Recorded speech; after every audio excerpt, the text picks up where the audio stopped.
Assalamualaikum warahmatullahi wabarakatuh. Sugeng enjing para rawuh ingkang kinurmatan, dina menika kita ngelaksani upacara adat pernikahan putra putri bapak lan ibu. Upacara dipun sawiti pasrah tampi lajeng sungkeman para manten dumateng wong tuwa. Sabanjuripun balangan suruh kacar kucur dhahar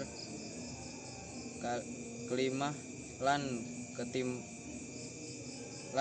timbangan minangka pralambang kerukunan lan tanggung jawab bebrayan anyar. Mekanten atur kula mugi manten tansah rukun lan pinaringan berkah. Wassalamualaikum warahmatullahi wabarakatuh.